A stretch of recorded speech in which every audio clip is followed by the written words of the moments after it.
So when you're out shooting a documentary, usually you're filming on the fly with a small crew or by yourself. And you often don't have time to set up lights, or it's not appropriate to do so. So you'll mainly be relying on the sun to light your scene. But natural lighting, especially in the middle of the day, can look very unflattering. It creates harsh shadows on your subject, and it's also constantly changing, which can be an absolute nightmare when you're trying to film an interview or you're trying to film a scene over a long period of time and you want consistent light. So how can you harness natural light to quickly take your footage from looking like this to this? So in this video, I thought I'd share my easy 3-step lighting method that requires no expensive lights, just the sun and a 5-in-1 reflector. But before I get into that, it's important to note that this isn't the only way to light a scene. Every scene and every film will require a different look, depending on the story and the genre of the film. Okay, so let's dive in. Step 1 is to choose your camera position. Beginner filmmakers often think they should have the sun behind them, so it's pointing towards the subject and lighting their face. And I get why they think this, but it actually just creates a flat and boring look. I personally prefer filming into the sun, as this gives a lovely light from behind, called backlighting. So to do this, just make sure your subject is between the camera and the sun.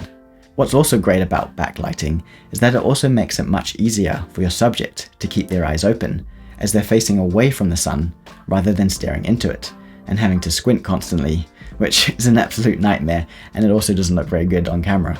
Also, backlighting using the sun helps to create separation from the subject and the background by creating what's called a halo effect. This is basically a glowing rim around the subject. So when filming the human face, having the sun behind the subject is almost always more flattering than direct sunlight. So now we're on to step 2 of our 3-step process, and this is to diffuse the sun. So diffused light is basically any light that has been softened. It doesn't have the same intensity or glare of direct light.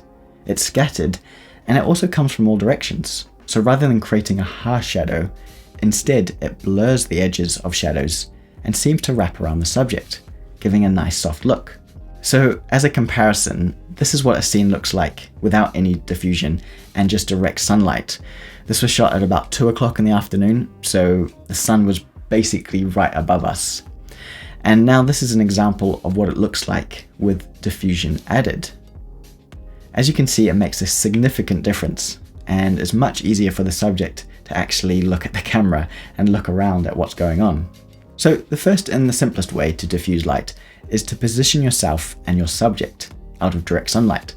So for example, we could film them in the shade, like under this tree, or even inside. The next way you can diffuse light is by using a man-made diffuser. These are really handy when you're having to film in direct sunlight in the middle of the day, like I am here.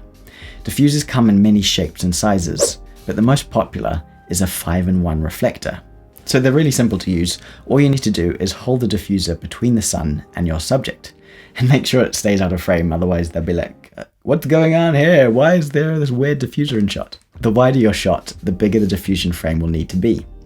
If you don't have a big enough diffuser, see if you can shoot under a tree, as that's a big natural diffuser. Also, if you have no one to hold the diffuser, you can use a lighting stand with a clamp to hold it, like this. But just make sure you have sandbags to hold it up. Otherwise, it just takes one gust of wind to blow it over, and you could potentially hurt someone if it hits them in the head. Another great way you can diffuse the light is by choosing the time of day that you film. Obviously, as a documentary filmmaker, this isn't always an option, but if you do have this option, the closer you can film to sunrise or sunset, the more the light will naturally be diffused.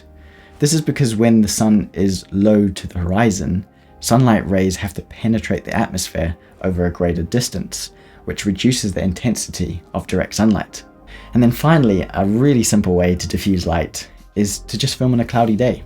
So if you can look at the forecast, and if you're able to choose what day you film, and you want a really flat, soft look, then you can film on a cloudy day, as this creates a natural diffusion in the sky.